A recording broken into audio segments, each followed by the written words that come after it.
Hello and welcome to Raju Notes channel, your pit stop for weekly current affairs updates. The updates tailor-made for students taking all kinds of competitive exams like UPSC, civils, defense and placement interviews. Please subscribe to the channel and stay updated every Sunday.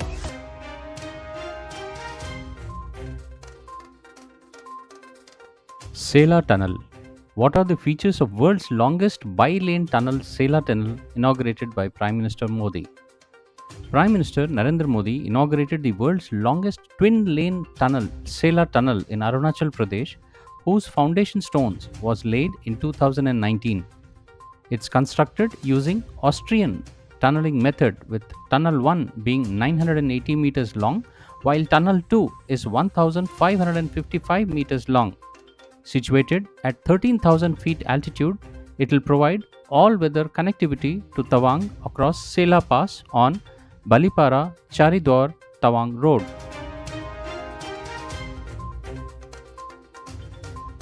Asif Ali Zardari elected as Pakistan's 14th president.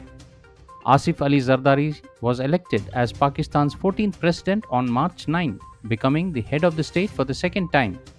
The 68-year-old was the joint candidate of the PPP and the Pakistan Muslim League Nawaz (PMLN), while his rival Mahmood Khan Akhazi was the candidate of the Sunni Ittihad Council.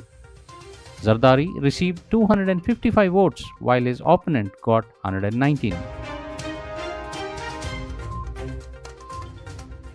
What is popcorn brain?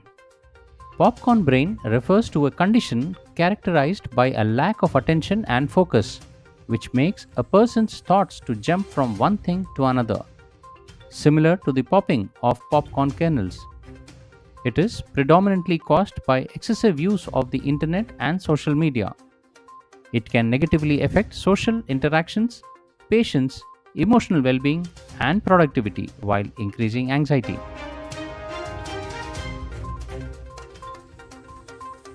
Kristina Peskova of the Czech Republic was crowned the 71st Miss World in a grand ceremony held in Mumbai last week. The 24-year-old Peskova competed against contestants from 115 countries. Meanwhile, Yasmina Zaiton of Lebanon was crowned the first runner-up at the beauty pageant. Kristina is a student volunteer and international model. The 24-year-old is studying for 2 degrees in law and business administration while working as a model. She founded Kristina Pesko Foundation and continues to support the work of theirs. Kristina's proudest moment includes opening an English school for the underprivileged children in Tanzania. The beauty pageant in India was held after nearly 28 years.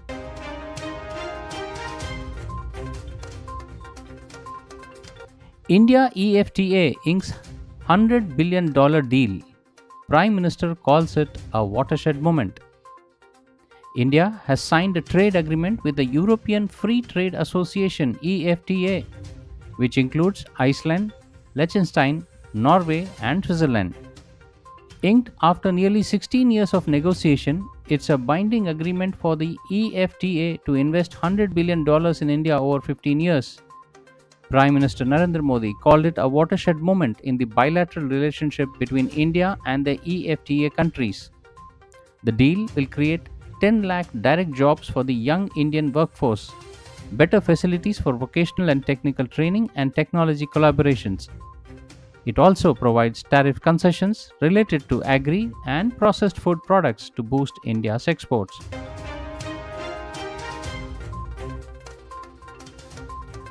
The Khelo India athletes will now be eligible for government jobs.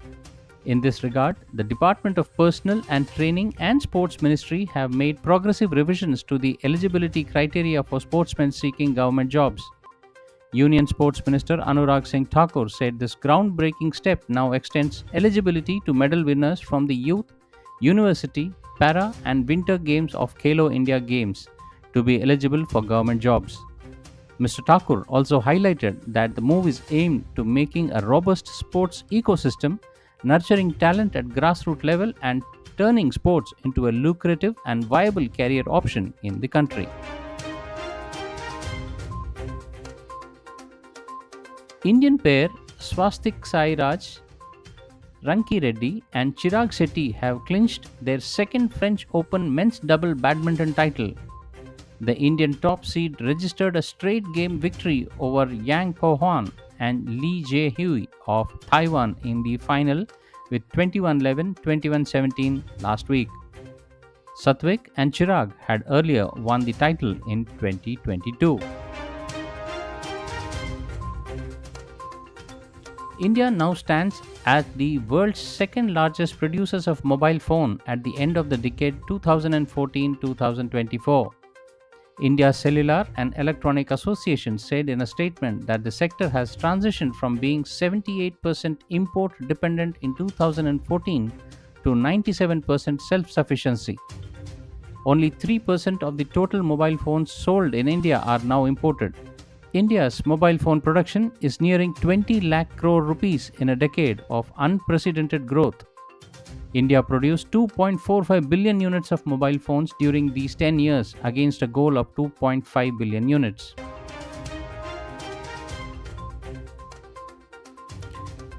The Defense Research and Development Organization has conducted successful test of Made in India Agni 5 missile with MIRV technique.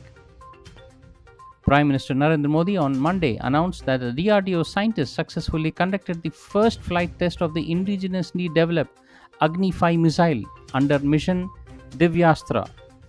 The scientists tested multiple independently targetable re-entry vehicle MIRV technology. Proud of our DRDO scientists for mission Divyastra, Prime Minister said on platform X.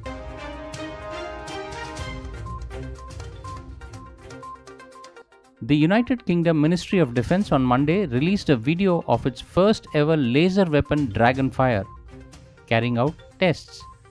The high-powered laser is designed to knock drones out of the sky as per the reports. The weapon is precise enough to hit a coin from a kilometer away, the ministry earlier said. Dragonfire was first tested in January in Scotland.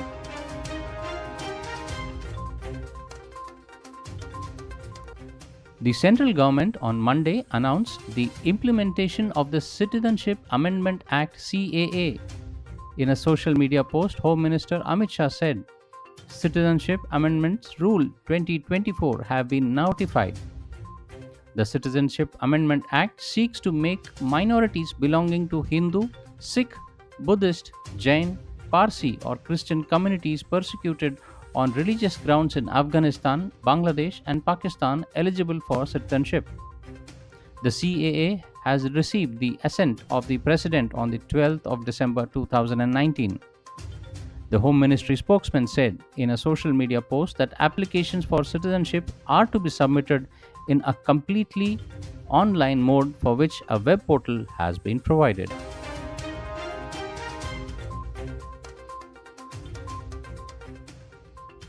In response to China's growing influence and Belt and Road Initiative, the United States has embarked on a Lobito Corridor project, injecting substantial funds into this endeavor.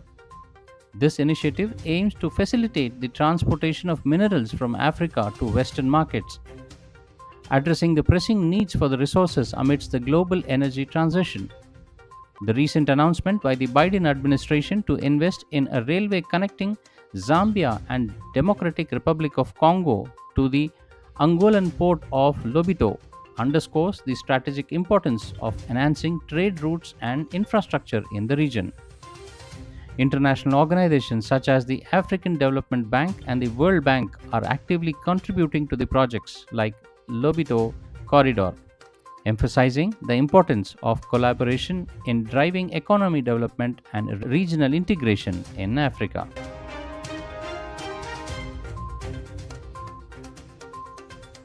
The 12th edition of the India-Italy Military Cooperation Group MCG meeting concluded in New Delhi last week. During the two-day meeting, both sides held discussions on the new initiatives to further enhance defense cooperation and military-to-military level exchange between the two countries. The meeting was held between the Directorate of International Defense Cooperation, Headquarters Integrated Defense Staff, and the Military Policy and Planning Division of the Italian Defense General Staff. Italy and India recently elevated their bilateral relations to the levels of strategic partnership during the visit of Italian Prime Minister Giorgia Meloni to India in March 2023. The Memorandum of Understanding on the defense cooperation was also renewed during the visit of Raksha Mantri Rajnath Singh to Italy in October 2023. One Nation, One Election report submitted by Kovind-led panel to President Murmu. A high-level committee led by former President Ramnath Kovind on Thursday submitted its report on concluding simultaneous elections for the parliament, assemblies and local bodies in India. The 18,000-page One Nation, One Election report has been submitted to President Draupadi Murmu. As per the reports, the panel is likely to back the conduct of simultaneous polls in 2029.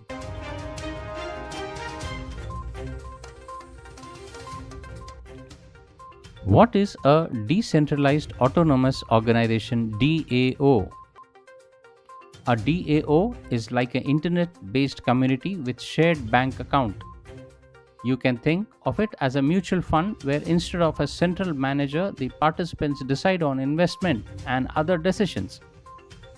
DAO runs on the public blockchain and the rules are coded in a smart contract.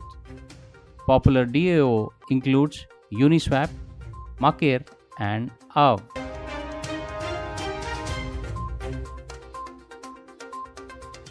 Minister for Petroleum and Natural Gas Hardeep Singh Puri on 15th March 2024 launched the Ethonol 100, an alternate fuel in New Delhi. Ethanol 100, a greener alternative to gasoline, is a blend of 92 to 94% of ethanol, 4 to 5% of motor spirit to provide color to the flame, and 1.5% co-solvent, higher saturated alcohol. The fuel produces lower emission of greenhouse gases, a reduction by around 63% on well to the wheel. Ethanol 100 will help to mitigate the impacts of climate change and improve the air quality. Prominent two-wheel manufacturers are already undertaking trials for Ethanol 100 compliant vehicles. As part of the pilot initiative, Indian Oil is rolling out Ethanol 100 at 183 retail outlets across the ethanol-rich states of Uttar Pradesh, Maharashtra, Karnataka, Tamil Nadu, and Delhi. It plans to make Ethanol 100 available at 400 retail outlets in the states in a phased manner. And now for the segment where we see the events that unfolded itself this week back in history. 11th March 2011, Japan struck by earthquake and tsunami. On this day in 2011, an earthquake struck off the northeastern coast of Honshu, Japan, causing widespread damage in the country and triggering a devastating tsunami that instigated a major nuclear accident. 12th March 1947, Truman Doctrine pronounced. On this day in 1947, US President Harry S. Truman articulated what became to known as the Truman Doctrine when he asked Congress to appropriate aid for Greece and Turkey, both of which were facing communist threats. 13th March 1781, the planet Uranus discovered. English astronomer William Herschel observed this day in 1781 the seventh planet from the Sun, Uranus. Uranus, first described by him as a curious either nebulous star or perhaps a comet, and named for the father of God, Saturn.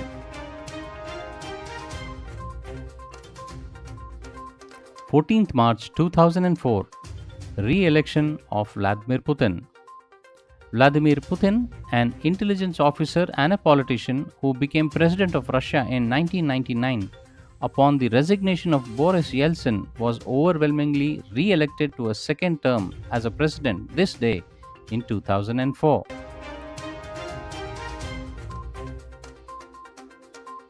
Fifteenth March 44 BCE, Julius Caesar assassinated on the Ides of March. In 44 BCE, Roman dictator Julius Caesar was launching a series of political and social reforms when he was assassinated this day in the Ides of March by a group of nobles, among whom were Cassius and Brutus. 16th March 1968, My Lai Massacre. On this day in 1968, during the Vietnam War, US soldiers dispatched on a search and destroy mission killed as many as 500 unarmed villagers in a hamlet of My Lai, considered a stronghold of Viet Cong. 17th March 1992, Vote to End Apartheid. On this day in 1992, nearly 69% of white South African voters backed F.W. de Klerk's reforms, which included the repeal of racially discriminatory laws and effectively endorsed the dismantling of apartheid.